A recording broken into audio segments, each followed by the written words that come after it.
Hello my dear student welcome to my YouTube channel Odisha primary school. तो पिलामाने आज आम सप्तम श्रेणी विज्ञान बही जो प्रथम अध्याय रही पदार्थ ओके ये पदार्थर आम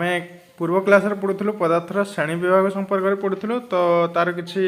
अंश आम पढ़ी सारी आउ रेस्ट किसी रही जाइथिला। तो आज से रेस्ट जो रही जाइथिला सेटा को आम आज डिस्कसन करूँ ओके। तो पिलामाने तुम मान भितर जो मैंने भी पूर्व क्लास भिडियोटी को देखिन तो आमर डिस्क्रिप्शन बॉक्स रे यार लिंक पाइज नहले ये जो आई बटन बाहर आई बटन रे क्लिक करके से पूर्व क्लास भिडियो गुड़ी तुम देखिपर ओके। तो देख ये कौन कहला तुमपाई कम दिखाई दुईटी मौलिक जथा लुहागुंड और गंधक गुंड नहीं गोटे स्टील गिलान रख दुईटा मौलिक नब गोटे है लुहागुंड आउटे है गंधक गुंड ओके नहीं कि गोटे स्टील गिनार रखिब गोटे चुंबक आनी यही मिश्रण में छुआइले लुहा गुंड गुड़िक चुंबक देहरे लग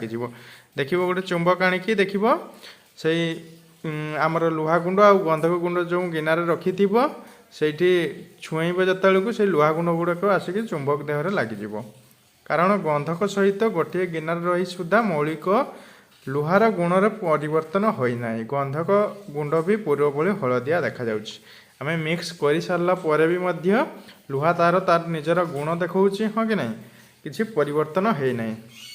एवं कौन करवा ना स्टील गिनार लुहा गुंड और गंधक गुंड रखी गिना को एवं उत्तप्त कर गरम कर कौन परिवर्तन हो लक्ष्य कर गिनार थिबा मिश्रण रंग बदली गला कि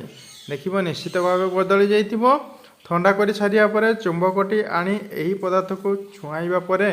पूर्व भली किसी आकर्षित हो चुंबक लगिला कि तापर देखिबो जतबेले उत्तप्त कर सार तो पूर्व भली जमती गिनार तुम लुहा गुंड गुड़ाक चुंबक टाणुला तो एबे देखिबो आउ से जिनस हेनी ओके पूर्व भली आउ आकर्षित हब नहीं। तो ये जापर कौन परिवर्तन है तेरे उपरोक्त परीक्षार जनागला जे लुहा गंधक उत्तप्त बेले रासायनिक प्रतिक्रिया करी एक नूतन पदार्थ परिवर्तित हो जाते आम से गुड़ाक उत्तप्त कलु देखिए गोटे नुआ पदार्थ सृष्टि सेगुड़िक निज निजर विशिष्ट गुण हराई बसती जो नूतन पदार्थ उत्पन्न है ताहा नूतन गुणयुक्त यही नूतन पदार्थर नाम हूँ फेरस सल्फाइड सल्फाइड ओके मन रखिब से नूतन पदार्थर नाम कौन है फेरस सल्फाइड यह एक मौलिक पदार्थ नुहे यह एक यौगिक पदार्थ ये अनेक उदाहरण रही तुम चिंता कले अन्य कतरी परीक्षा करी जापर तेज देख पिला माने आम गोटे जगह कौन नेलु लुहा गुंड नेलु आ गोटे जगह कौन नहीं गंधक गुंड ओके एगाऊ नहीं गोटे गिनार रखिलु गिनार रखी सारिया परे मिक्स करदेलु मिक्स कलापर जो चुंबक आम देखलु पाखरे से चुंबक कौन है ना लुहा गुंड चुंबक द्वारा लगिगले ओके आकर्षित हेले तापर बर्तमान से गिना को उत्तप्त करागला निआ द्वारा उत्तप्त करागला उत्तप्त कर सारिबा परे कौन देखिले ना तापर ठंडा कले ठंडा कर सारिया परे पुणी चुंबक आनिकी जतबेले से गिनार थिबा लुहा गुंड आउ गंधक गुंड गुड़ाक देखले तो बर्तमान से गुड़ाक आकर्षित होना तो बर्तमान से गुड़ाक गोटे नुआ पदार्थ सृष्टि होती जार है नाम है फेरस सल्फाइड ओके आम मौलिक पदार्थ नहीं लुहा गुंड आ गंधक गुंड गोटे गोटे कौन मौलिक पदार्थ तांकर गुण भी अलग थिला तो से रासायनिक प्रतिक्रिया कर सारे गुण गुड़िक चेंज हो गला तेणु दुईटी मौलिक पदार्थर मिश्रण ओके दुईटी मौलिक पदार्थर रासायनिक प्रतिक्रिया घटिकी आम गोटे जो नुआ पदार्थ पाइलु सेटा मौलिक पदार्थ रहिला नहीं कारण से तांकर पूर्व रे जो गुण देखौथिले सेगुड़ाक आउ देखैलेनी तेणु यह एक मौलिक पदार्थ नुहे यह एक कौन है यौगिक पदार्थ मन रखिब यौगिक पदार्थ बर्तमान से परिणत है। तापर नेक्स्ट देख कौन देछि अंगारक अम्ल चीनी लुण चखड़ी ग्लुकोज खारसोडा भिनेगार इत्यादि मौलिक नुहति एमाने सबू मौलिक नुहति एगुड़िक एकाधिक मौलिक पदार्थ रासायनिक संयोग गठित सेमानकर गुण मूल मौलिक पदार्थर गुण ठारू संपूर्ण भिन्न एभली पदार्थ को कौन कहुए यौगिक पदार्थ ओके धर अंगारक अम्ल देखा अंगारक अम्लर तार सिंबल है CO2 कार्बन डाइऑक्साइड ओके ये कार्बन रही प्लस कौन रही ऑक्सीजन दुईटी अणु रही तेणु कार्बन तार जो गुण रही ऑक्सीजन तार जो गुण रही से जो कार्बन डाइऑक्साइड हो मिक्स होगी तो से कार्बन डाइऑक्साइड रे कार्बन गुण रोनी कि ऑक्सीजन तार निजस्व गुण नौनी सी आ गोटे अन्य पदार्थ हो गला ओके तेणु से अंगारकाम्ल को कौन कहवा यौगिक पदार्थ कहवा मौलिक पदार्थ नुहे से युवाक सब सेमती। तापर देख एमानकर गुण मूल मौलिक पदार्थर गुण ठार संपूर्ण भिन्न एभली पदार्थ को यौगिक कहुए। मौलिक गुड़िकर से निर्दिष्ट ओजन अनुपात संयुक्त हो निर्दिष्ट फेरस सल्फाइड नामक यौगिक उत्पादन सरी टी मिस्टेक छाड़देली। मौलिक गुड़िकर से निर्दिष्ट ओजन अनुपात संयुक्त हो निर्दिष्ट ओजन यौगिक सृष्टि करते। ओके जपरी एग्जांपल देला देख 56 ग्राम लुहागुंड 32 ग्राम गंधक रासायनिक संयोग घटाई 88 ग्राम फेरस सल्फाइड नामक यौगिक उत्पादन करे। यौगिक गुड़िक विशुद्ध पदार्थ आम पढ़ी पूर्व क्लास रे विशुद्ध पदार्थ कौन ओके तेणु मौलिक गुड़िक कौन है विशुद्ध पदार्थ एगुड़िकर कणिका गुड़िक समजातीय अटंती ए विषय में उच्च श्रेणी पढ़ले तुम्हें जापर। ओके तबे देख ये 7 नंबर प्रश्न 7 रे किसी क्वेश्चन देछि सेगुड़िक चलो ए गोटे गोटे डिस्कसन करवा। तो प्रथम क्वेश्चन को लक्ष्य कर अंगारकाम्ल रे केउ केउ मौलिक थाए मु कहि सारे प्रथम ताने यार आंसर लिखिब मु तले नोट माध्यम भी लिखिदे। ओके अंगारकाम्ल कौन कौन थाए अंगारकाम्ल है कौन CO2 देख लिखिदे CO2 कार्बन रहा ऑक्सीजन रहा। ओके ताने लिखिदेव अंगारक आउ कौन अम्लजान क्लियर एक नंबर गला। 2 नंबर देछि भोल्टामीटर यंत्र जल मध्य दे विद्युत प्रवाहित कराइले केउ केउ मौलिक उत्पन्न हुए। तो यार आंसर टी लिखिब ये मुझे लिखिदे। ओके तो यार आंसर हो कौन कौन बाहर ना उद्जान और अम्लजान। ओके उद्जान आउ अम्लजान लिखिब यार आंसर। तापर थर्ड क्वेश्चन को देखो अंगारक उद्जान और अम्लजान तीनोटी मौलिक और ग्लुकोज गोटे यौगिक यार यथातथा कारण दर्शाओ। अंगारक आउ उद्जान आउ अम्लजान तीन टा युवाक कौन हो मौलिक हो गले किंतु ग्लुकोजटा गोटे यौगिक कहीं देखा ताने आंसर देख मु लिखिदे। अंगारक देखा कौन कला उद्जान निजे जले हाँ कि नहीं अम्लजान जलिबार साहाय्य करे मात्र अंगारक उद्जान और अम्लजान द्वारा गठित यौगिक ग्लुकोजर एसबू गुण न थाए ग्लुकोजटे एसबू गुण न थाए बरं यार वर्ण धला और यह मीठा लगे एवं जल रे द्रवणीय किए ग्लुकोज तेणु ग्लुकोज एक यौगिक पदार्थ बुझल तार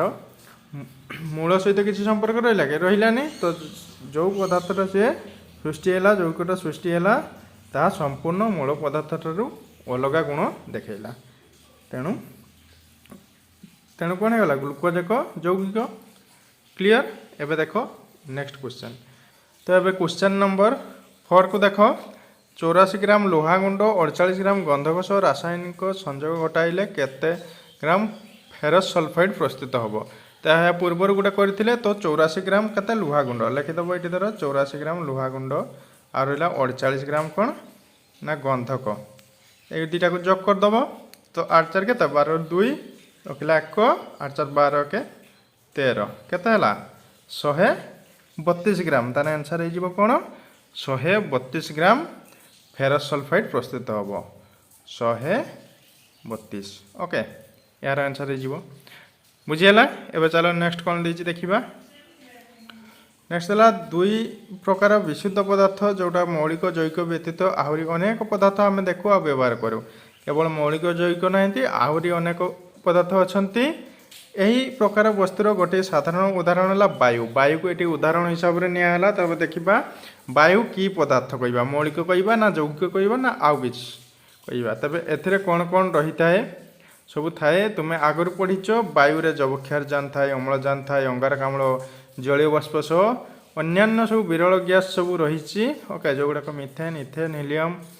यह सहित धूलिकणा से अच्छी अणुजीव वायु था आमको जो खाली आखिरे देखा जाए एगुड़िक मध्य जबक्षारजान अम्लजान दुईटी मौलिक थिबा बेले अंगारकाम्ल जलीय बाष्प होचंती एगुड़ाक यौगिक। ओके तब विरल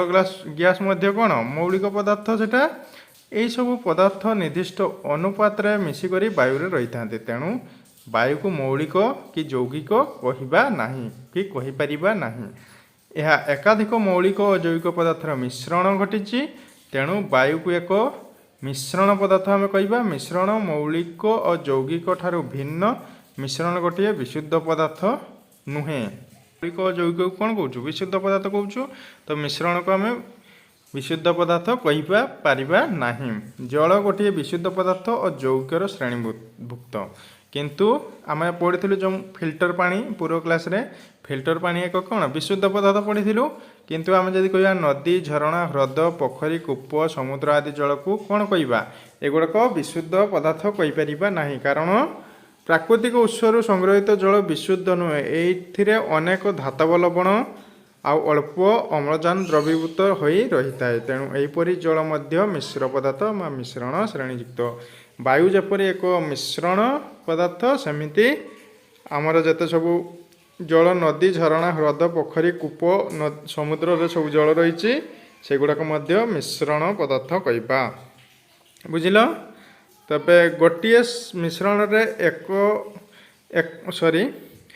गोटे मिश्रण रे एकरु अधिक मौलिक थाईपारे एकरु अधिक यौगिक भी मिश्रण हो पारे उभय मौलिक और यौगिक थिबा मिश्रण उदाहरण जमती वायु मध्य अच्छी तेबे मिश्रण काहाकू कहवा मिश्रण क्या कहवा जो पदार्थ एक बा एकाधिक मौलिक बा यौगिक बा उभय मौलिक और यौगिक एक कौन जेकोसी अनुपात मिसी थाए ताहाको मिश्रण कहुए द्रवण एक मिश्रण अटे। एटा मन रखिब जे जो पदार्थ एक बा एकाधिक ओके एकाधिक मौलिक सॉरी एक नुहे एकाधिक मौलिक बा यौगिक बा उभय मौलिक और यौगिक जेकोसी अनुपात मिसिकी थाए ताको मिश्रण कहुए द्रवण एक मिश्रण अटे बुझीगला। तेबे एटी देख तुम कम आ गोटे देइछि तुम्हें खाद्य पानीय रूप में व्यवहार करुवा 10 गोटी मिश्रण तालिका कर से मिश्रण थिबा मौलिक जैविक गुड़िक नाम को नहीं निम्न रे दिया सारणी परी गोटे सारणी तुम खातार कर सारणीटा दिखाई जमती यही सारणी तुम खातार कर तो 10 गोटी मिश्रण तालिका कर लिखी मिश्रण एपटे उपादान कौन कौन रही जेहेतु उपादान मिसिकी रही तेणु मिश्रण कहूँ। तो ये गोटे एग्जांपल दुईटा देख चीनी शरबत रे कौन अच्छी चीनी आउ जल अच्छी सालाड जो खाऊ सालाड कौन कौन सब मिसी प्याज काकुड़ी टमाटो लुण सब मिसी सेमती आउ रेस्ट गुड़ाक लिखब मुझे लिखिदेव। तो बजार में मिलता कौन मिक्सचर कौन कौन सब रखुच्छी आमर गांठिया मुग बुट हाँ कि नहीं बादाम मंजी युड़ाक सब लिखिदेव लंका गुंड बिट लुण तापर रहा चाहा कौन कौन रोच लिखब चाहे कौन चीनी पड़ुची पानी पड़ुची आउ कौन रहा क्षीर पड़ुची आउ चाहपत्ती पड़ुची ये सब लिखब। नेक्स्ट लिखिदे पार कॉफी सेमती कॉफी कौन कौन सब रोचे क्षीर पानी कॉफी तेणु यह एक मिश्रण। थंडा सेमती थंडार कौन कौन रोचे अंगारकाम्ल रोचे जल आउ चीनी रोचे ओके। तापर लेंबू पानी कौन कौन रोचे लेंबू पानी रही जाऊँगी आमर पानी रोचे गोटे लेंबू रस गोटे रोचे आउ लुण भी दिया हाँ कि नहीं आउ चीनी भी दरकार पड़ने दिया खीरी लिखिपर खीरी दिया चाउल दिया आउ कौन चीनी काजू किशमिश ओके युड़ा सब दिया क्षीर भी दिया आउ गोटे रही पंचामृत जो भोग हुए पंचामृत भोग से कौन कौन सब पड़ुची क्षीर पड़ुची दही पड़ी महू पड़ुची घी पड़ुची युड़ा सब पड़ुची तेणु यहाँ भी लिखिपर। आउ गोटे है मुढ़ी मिक्सचर तो लिखिले एमती सब आहरी अनेक जिनस रही जगुड़ाक तुम लिखिपर ओके। तापर देख ये बजार किणी खाऊा मिक्सचर यही श्रेणी हम कि कौन भावुच हाँ बजार किणी खाऊा मिक्सचर एक मिश्रण ओके। आम पढ़िलु जे से समस्त प्रकार पड़ी था जो बादाम मंजी बुट मुग युड़ाक सब पड़ी था गांठिया पड़ी था। तापर देख नेक्स्ट कौन देला नेक्स्ट देला उपरोक्त मिश्रण गुड़िकर उपादान उभय मौलिक और यौगिक गुड़िकर गुण अपरिवर्तित थाए कारण यही उपादान गुड़िक मिसी मिश्रण उत्पन्न करने बेले कौन रासायनिक परिवर्तन हो न था जिते मिश्रण होची कौन रासायनिक परिवर्तन घटी न था तेणु से मौलिक गुड़िकर निज निजर तांकर गुण से अपरिवर्तित रखि था हाँ कि नहीं एटा मन रखिब। तो यौगिक गुड़िकर से गुड़िकर गुण तांकर हराई बसती किंतु ये जो मिश्रण घटे मौलिक मौलिक हो यौगिक यौगिक हो मिसिकी तो तांकर पूर्व गुण जो रही है सेगुड़िक से अक्षीण होगी रही है कौन परिवर्तन घटे ना अपरिवर्तित रहा बुझीगला क्लीयर। तेणु सेमानकर गुणरे कोनोसी परिवर्तन होई नथाय जेपरिक चीनी शरबत चीनी परी मीठा लगे तापर 12 मजा मिक्सचर बादाम मंजर स्वाद बनरे कोनोसी नूतनता देखा जाए नहीं से उपादान गुड़िक मध्य कोनोसी निर्दिष्ट ओजन अनुपात संयोग होई नथांती आवश्यक हेले आमे मिश्रण उपादान गुड़िक सहजरे पृथक करि परिबो घर व्यवहृत होउतबा चाउल जदि गोड़ी मिस जाए तेबे गोड़ी को किपरि बाहर करा जाए तुमे तो घरे देखिछ जानिछ हो कि नहीं बजार रे आणुथबा अनेक खाद्य सामग्री अनावश्यक उपादान को पृथक करने आवश्यक होता है विभिन्न कृषिजात पदार्थ मध्य अनावश्यक उपादान गुड़ी को बाहर कर दि जाए एगुड़ाक सब कौन कर अलग कर ओके जेहेतु यहाँ मिश्रण कराऊँ किंतु रासायनिक प्रतिक्रिया घटिले आउ से किसी करहबनी से ओके तापर एमनकर गुण सब अक्षुण्ण रोचे जे जार धर्म जे जार गुण तार अपरिवर्तन रोचे तेणुक एगुड़ाक आम सहजरे अलग करिपरिबा तापर परीक्षागार विभिन्न मिश्रण को विभिन्न उपाय पृथक करा जाए से अवक्षेपण ओके परीक्षागार जो सब रही से भी से परीक्षागार मिश्रण गुड़ा को पृथक करा जाए से आम कौन अवलंबन करना अवक्षेपण गोटे अच्छी तापर उद्वाहन परिश्रवण पातन ऊर्ध्वपातन आदि विज्ञानगार पद्धति अवलंबन करा जाए ये सब पद्धति विषय उच्च श्रेणी पढ़ले तुम्हें जापर ओके तबे मिश्रण दुई प्रकार यथा समजातीय मिश्रण मिश्रम जातीय मिश्रण ए विषय उच्च श्रेणी पढ़ो ओके तबे आशा करें मिश्रण संपर्क में तुम किसी आइडिया आसी जाइए बुझी जाइए तथापि जार जो डाउट थी तो मत कमेंट सेक्शन माध्यम जन पार तेरे आम यार नेक्स्ट क्लास रे परमाणु और अणु या संपर्क में पढ़ा तेरे आज क्लास को आम ये सारा थैंक यू सो मच जय जगन्नाथ।